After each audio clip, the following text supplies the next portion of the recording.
歡迎返嚟到自由修心天地，我係你主持人甜甜。Hello，我係 Kathy。我係詩詩啊，Hello 大家。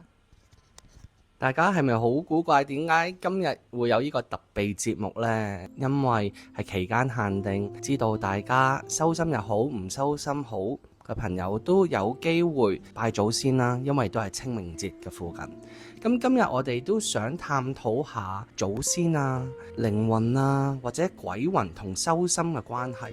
咁就想講下，其實中國人嘅社會都係好注重呢個拜祖先嘅文化啦。咁想問下 Kathy 啦，你作為一個修心修咗都好耐、好長時間嘅人啦，你而家呢一刻會唔會拜祖先呢？我不嬲都冇拜祖先，因為我嗰啲祖先全部因為我係印尼華僑，所以係冇啲祖先全部喺第二度已經走咗好耐。我一出世佢哋都走咗。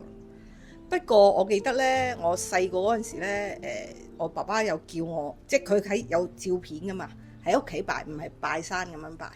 咁有啲照片擺喺度，咁叫我哎呀裝住香啦，同公公講啲嘢或者爺爺講啲嘢啦。咁咧好得意喎！我咧就同佢公公講，唔係我老豆叫嘅，叫我你同公公講，保佑你老豆，即係你保佑我中六合彩，真係中咗。哇！中咗二獎。你啲祖先都幾有力㗎喎。咁唔知係咪真係拜得祖先多就真係又中六合彩啦？咁實施你有冇拜祖先呢個習慣嘅？我就冇嘅，因為屋企信教背景，但係都會去拜山掃墓咯。我淨係記得細個我婆嗰邊呢就有神主牌嘅，但係好似都唔係屋企人嘅神主牌，係嗰啲咩土地啊。我有幫手接下元寶咁咯。我自己呢，就細個都有跟屋企人啦上山拜祖先呢個習慣嘅，都係可能睇返中國人啊或者香港人嘅傳統呢，其實好多時都會做呢個好似好孝順嘅動作啦，咁都希望祖先保佑你，或者係想因為透過拜祖先就會得到一個多啲嘅保護啊、關照啊，或者等等咁樣啦。咁呢個其實已經係咪算係一個其中一個拜祖先嘅信念系統呢？ Kathy 都係嘅，但係咧，其實你知唔知你保佑嘅係乜嘢咧？你只係將自己嘅能量轉化去人哋嗰度，其實你自己又係有力量顯化噶嘛，只不過你將嗰個投影投射喺嗰度，其實係你自己顯化，即係話你自己 powerful enough 去可以產生好多你想要嘅嘢。換句話，當你係好專注去所謂拜祖先嗰陣時，有一個咁嘅感覺或者一個能量，你反而可能顯化到呢一種咁嘅祖先庇佑咁嘅感覺。可以咁樣講，即係好似咧有啲人係即係宗教咁啫嘛，佢將嗰個神即係祈禱啊，保佑我呢樣嗰樣，其實係佢自己咯，即係佢自己咯。點解會投射出去覺得特別靈啲呢？因為佢如果投射咗出去，佢就好似冇咗自己入邊嗰啲拉扯，佢好似將嗰個能量放射出去，其實係佢自己。我突然間諗起咧，係咪 Pixar 有套戲叫 Coco 噶嘛？咁係講墨西哥亡靈節做呢個背景噶嘛，講個小朋友誤打誤撞咧，就同佢啲祖先死咗嘅祖先接觸翻去嗰個即係亡靈嘅世界啦。即係喺佢哋嗰個信仰或者文化度，反而係調翻轉咧。嗱，根據套戲咁講，我唔知係咪真係墨西哥文化係咁啦。就話如果你個世界即係人類世界上面咧，已經冇一個人記得你嘅話咧，你個靈魂就會消失咯。即係佢哋反而調翻轉，唔係個祖先庇佑你，當然都有，但係就話如果啲仔女啊、啲子孫咧唔記得咗你冇排位功咧，佢哋會消失。你點睇咧？呢個好得意喎，又真係嘅喎。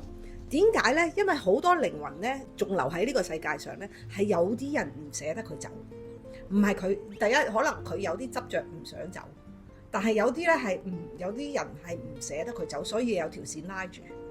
如果已經冇晒呢啲牽掛，冇晒呢啲嘢咧，佢係會走嘅。咁走去邊咧？呢個話題比較複雜嘅。首先我哋係一一個靈魂喺呢個時間線啦，但係我哋好多時間線都存在噶嘛，而可能好多時間線係玩係人哋嘅祖先定係咩咧？即係走咗之後，或者有某啲執着，我哋都玩過咩叫做收翻啲靈魂碎片啦。喺嗰啲位度有啲執着位就停留咗喺嗰個位置，跟住如果我哋夠強大，我哋認翻自己嘅時候，將佢執翻嗰啲，咪就係嗰啲咯。呢個有少少複雜，但係呢，我都覺得係點講？因為我本身或者其他修心嘅朋友都有機會，當你越修嗰陣時，係會越敏感噶嘛，對啲嘢。咁我就係呢一類啦。咁我都會一路由開始到現在都經歷過好長時間比較所謂嘅 V 運運啊，或者見到好多嘢啊，睇到好多嘢，感受到好多嘢。所以點樣去理解呢件事呢？即係對我嚟講，好多呢啲所謂嘅靈魂又好，祖先又好，喺我嘅世界係存在噶嘛。但係同一時間，佢哋會唔會係一個 separate 或者一個唔係屬於自己嘅投射啊？但係最終都係 part of 自己投射啦。最終都係自己嘅投射嚇，但係佢會即係你投射出嚟嘅嘢，佢會有部分同你玩噶嘛，佢會做配角噶嘛，你投射個配角噶嘛，佢會參與噶嘛，所以係咁樣玩。所以就係包括所謂嘅靈體，都係 at the end 都係一個我哋自己投射出嚟嘅嘢。係啊，係啊。同側邊你嗰啲人類冇乜分別嘅，就都係你投射出嚟。你投射點樣佢？你睇下點解叫做投射呢？你睇下一個朋友，是但一個朋友，佢有時見到你對你反應或者係即係同你溝通嘅時候，同第二個人嘅溝通又唔同喎，完全係兩回事嚟嘅喎。嗰個咪就係因為你自己嘅投射咯。咁我理解就其實逝去咗同冇逝去咗嘅屋企人或者朋友，只要我哋嗰個投射仲喺度，我哋之間嗰條線嗰個牽掛啦，可唔可以咁講？唔講執着，就都喺度。其實同佢肉身喺唔喺度都係冇乜分別嘅，冇分別㗎。咁喺發夢見到都係一樣啦。係啊，即係報夢都係其實屬於自己嘅投射。咁我嘅睇法就可能都可能仲有啲民間嗰啲系統喺度，即係例如祖先報夢又好，燒衣紙又好。咁其實我已經一段時間之前已經覺得擺低咗呢啲咁嘅系統。燒衣紙都係一個信念系統。其實靈魂如果佢生前係信係需要呢啲祭品啊，呢啲衣紙啊，咁佢哋離開咗肉身，佢哋都會一樣覺得需要嘅喎，係咪咁呢？係㗎，同埋好多時燒衣紙咧，未必係 for 嗰個即係走咗嗰個嘅，可能係俾 for 嗰個燒嗰個嘅，因為佢好似將嗰個情緒啊、嗰個心啊有得舒緩下嗰個即係人走咗之後，你會有冇依賴啊嘛？嗰啲咪就係依賴咯，即係燒啲嘢俾佢咁樣。但係確實真係有啲靈魂係生前啦，有好呢啲好重嘅信念系統，佢哋走咗之後，佢哋都活在喺呢個信念系統，就真係喺佢哋嘅世界係會接收到呢啲咁嘅祭品，呢啲衣紙，直至到幾時啊？直至到好似你話齋，啲人唔記得咗佢嗰陣時咯，或者佢自己醒一醒咯，即係 depends on 佢幾時醒咯，即係嗰個靈魂咧嗱，我哋人類咧係有個腦啊嘛，可以轉變我哋嘅諗法，放下或者某啲嘢，但係佢哋嘅執念係如果走咗之後咧，係嗰個執念咧就係嗰個執念，好難轉嘅。所以咧有時有啲超度咧嘅，如果佢嗰個靈魂信嘅話咧，都可以去到，仲要嗰個真係超度嘅，真正識得超度嘅，佢都會去到一個所謂嘅淨土。嗰個淨土都係喺 belief system 入邊嘅，即係都喺 matrix 入邊嘅所謂嘅淨土嚇。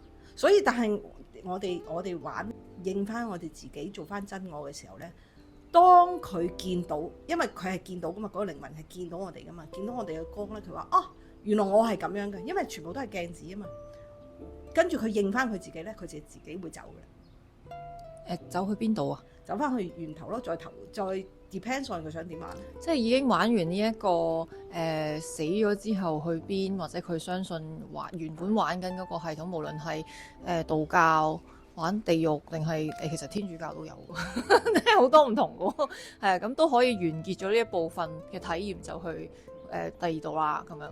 係啊係啊，咁我就覺得咧，又諗起另一套戲，咁啊成日諗到戲添。但係黃子華嗰套破地獄咧，都推薦大家睇嘅，因為個 context 係同我哋而家講緊嘢好相似啦。咁佢最後個結尾都會講到，其實即係做呢個儀式咧，係俾生人多過俾死人嘅。咁所以我覺得大家可以睇下。咁頭先Kathy 講到話有啲祖先仲係喺佢哋信念系統度啦。當你在生人士啦喺度一路修心，或者可能自己越嚟越變得光啦，反而啲祖先會見到你個光，就可能自己醒一醒覺，或者可以協助到佢哋去佢哋需要去嘅地方，係咪咁嘅呀？唔係，而係我哋每個時間線有好多唔同嘅parallel reality 平行時空宇宙噶嘛。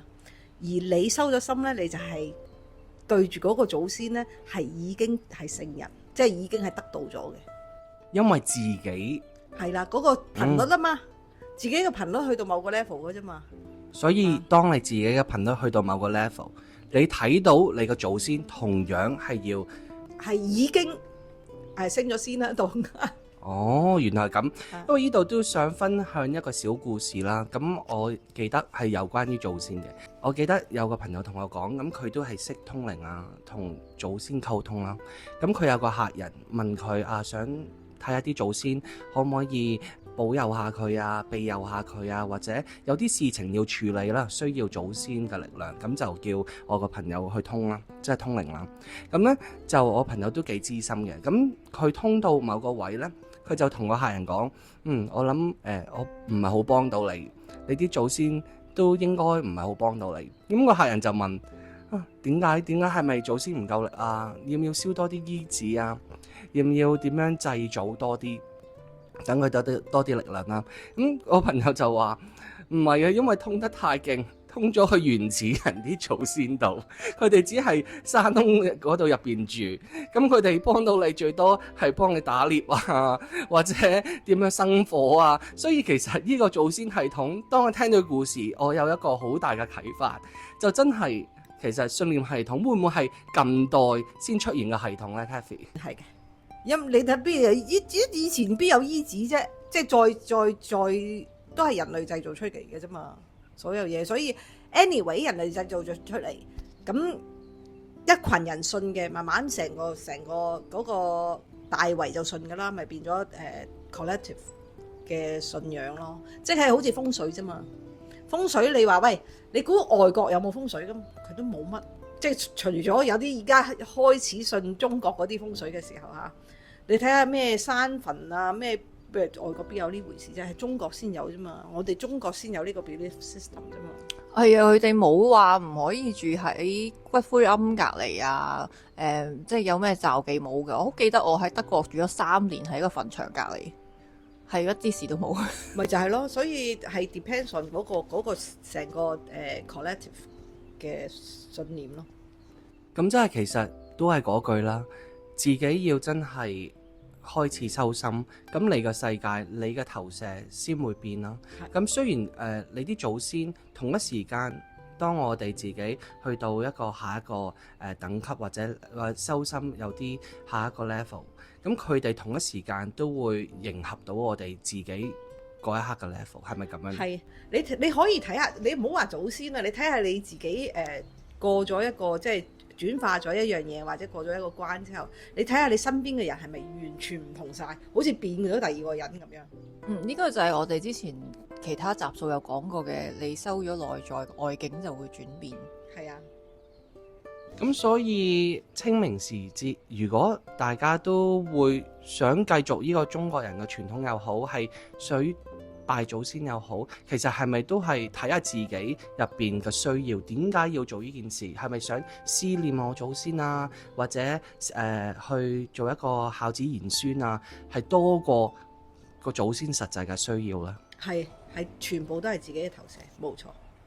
咁好好啊，我覺得就係、都係趁呢個機會睇下清明節。我唔知大家屋企嘅習慣啦，或者有冇要去拜山啊，定係去燒衣啊。總之就係睇下自己對呢件事有啲咩嘢諗法。即係可能係我其實唔想去㗎，但係我被逼要去，因為係有屋企人嘅壓力。我唔可以不孝，但係其實你內心係覺得我掛念佢就 OK 㗎啦，應該係咩形式化嘢呢？都唔關事嘅。咁你就睇下即係不孝。即係呢一個例子啊，對你嚟講係一個咩嘅意思？諸如此類。咁如果大家有疑問咧，亦都可以喺我哋嘅channel 下邊啦留言啦，記得 subscribe 啦，同埋 like 翻我哋嘅節目嘅。咁我哋下次就再見啦，拜拜。拜拜。